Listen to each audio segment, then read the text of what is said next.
اعوذ باللہ من الشیطان الرجیم بسم اللہ الرحمن الرحیم۔ دنیا کے بدلتے ہوئے رویوں اور حالات نے اس دنیا کا نقشہ اس قدر تبدیل کر دیا ہے کہ آج ہمیں اپنی زندگی گزارنے کے لیے پہلے سے زیادہ بہتر اور پہلے سے جو ہے وہ اپنی حکمت عملی کو تبدیل کرنے کی ضرورت ہے۔ مہنگائی کے ہاتھوں اس وقت ہر انسان جو ہے وہ تنگ بیٹھا ہوا ہے۔ مہنگائی اس قدر ہو گئی کہ غریب تو بہرحال پہلے ہی متاثر تھے، اس سے دولت مند طبقہ بھی جو ہے وہ محفوظ نہ رہا، لیکن چونکہ دولت مند طبقہ جو ہے وہ اتنا متاثر نہیں ہوتا، اس کی معیشت جو ہے وہ اتنی متاثر نہیں ہوتی کہ اس کے لیے جو ہے وہ زندگی تنگ ہو جائے، جبکہ دیکھا جائے تو دولت مند طبقہ جو ہے وہ اس کی شرح ہے بھی کم اور غریب طبقہ جو ہے وہ ہے بھی زیادہ، اور غریب طبقہ ہی اس مہنگائی کی بڑھتی ہوئی شرح سے اس قدر متاثر ہوا ہے کہ اس کے لیے زندگی گزارنا مشکل ہو گئی ہے۔ وہ دیکھیں، بنیادی طور پر ہمارے جو بجٹ ہوتے ہیں وہ دو تین چیزوں میں زیادہ صرف ہوتے ہیں۔ گھر کا جو بجٹ ہوتا ہے وہ اس کی بنیادی کھانے پینے کی ضروریات، اس کے بلز، یوٹیلیٹی بلز، اور پھر بچے اگر ہیں تو پھر ان کی تعلیم کے اخراجات جو ہیں وہ ہوتے ہیں۔ ایک عام مزدور آدمی جو ہے وہ ان تین چیزوں کے علاوہ وہ اور اس کے علاوہ باقی اخراجات میں جتنی حد الامکان ممکنہ کمی کر سکتا ہے وہ کر رہا ہے، اور اس کے باوجود بھی گھر کا گزارا جو ہے وہ بڑی مشکل سے ہو پاتا ہے۔ ایسے ہی یہ چند دن پہلے آتے ہوئے جو ہے میں ایک ریڑھی کے پاس رکا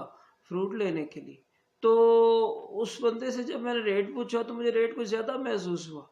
تو میں جب آگے چلنے لگا تو میرے کانوں میں اس نوجوان کی آواز پڑی، اس ریڑھی والے کی، کہتا ٹھیک ہے اب نہ خریدیں، پھر ہم بھی ڈاکے ہی ماریں گے۔ اب میں پریشان ہوا اس کا یہ جملہ سن کر کہ یہ شام کا وقت تھا، وہ صبح سے ریڑھی لگا کے کھڑا ہوا ہے اور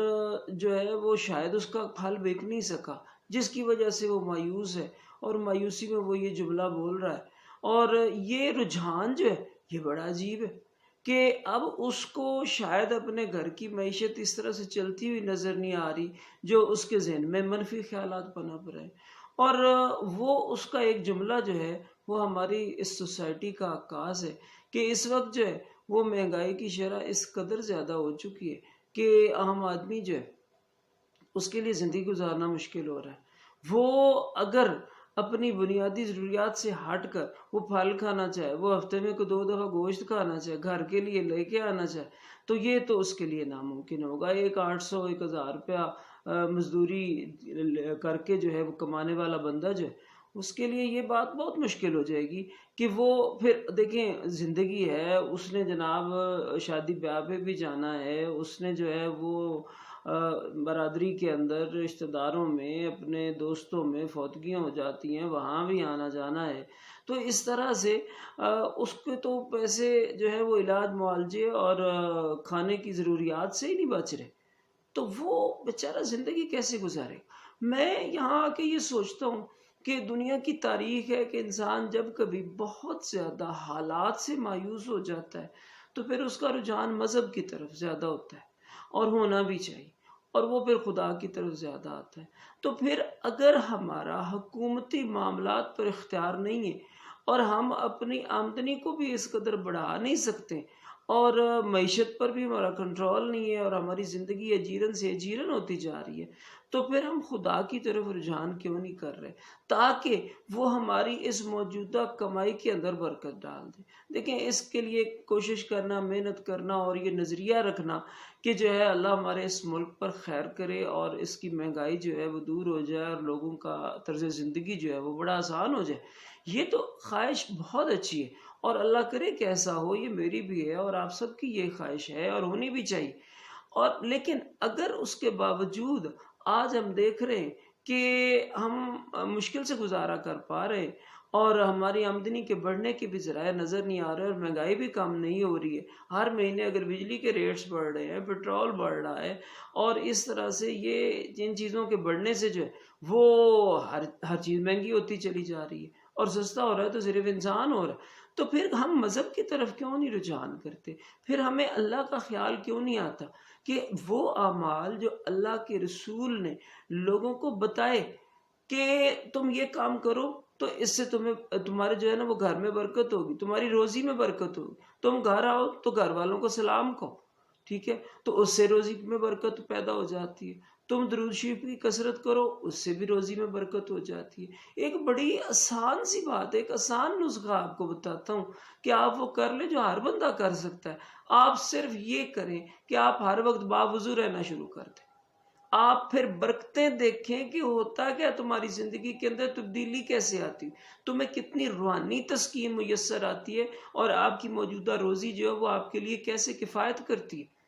تو کیوں نہ ہم اپنی دعاؤں کے اندر جو ہے یہ بات شامل کر لیں کہ اللہ تعالیٰ سے لو لگانی ہے اور ہم 5 وقت کے نمازی بن جائیں اور پھر اپنی روزیوں کے اندر برکت دیکھیں. اب ہوا یہ کہ ظاہری زندگی کے ہمارے معاشی حالات اور ملکی حالات جو ہیں انہوں نے ہماری معیشت کو تنگ کر دیا اور ہم نے کیا کیا، ہم نے جو ہے وہ اپنے عبادات میں کمی کر لی، ہم نے خدا سے لو لگانا کمی کر لی اور جدھر سے برکت ہونی تھی ادھر سے بے برکتی نے آنا شروع کر دیا. آپ ایک دفعہ گھر میں بیٹھ کے سوچیں تو صحیح کہ میری کس کس رشتہ دار سے لڑائی ہے، اس سے جا کر صلح کر لیں. صلہ رحمی کی اس برکت سے آپ کی روزی بڑھ جائے گی. ہم نے تو بدقسمتی سے ان معاملات کو دین کا حصہ ہی نہیں بنایا اور پھر جا کر ان سے صلح کریں، اپنی بہن سے، اپنے بھائی سے، اپنے عزیزوں سے صلح کر لیں، یہ سوچ کر کہ اللہ کے رسول کا یہ فرمان ہے کہ جو بندہ صلہ رحمی کرتا ہے اس کی عمر میں اور رزق میں برکت ہوتی. تو ہمارے موجودہ رزق میں برکت آ جائے گی. آپ گمان تو اللہ کے بارے میں صحیح کریں نا. اللہ مومن کے بارے میں جو ہے وہ اس کے گمان کے مطابق، ہمارا گمان جو ہے وہ اس طرف آ ہی نہیں رہا، ہم تو دین کو سوچ ہی نہیں رہے. آپ کو چاہیے اور مجھے بھی اور ہم سب کو چاہیے کہ ہم زندگی گزارتے ہوئے ہر لمحے دین کے ان معاملات کو اپنے ساتھ رکھیں تاکہ حالات جیسے بھی ہوں وہ برکت خدا کی جب ہم پر نازل ہو جائے گی تو ہماری موجودہ روزی میں برکت ہو جائے گی. تو اس طرح سے ہم آسانی سے زندگی بسر کر سکیں گے. اللہ تعالی ہم سب کو عمل کرنے کی توفیق عطا فرمائے.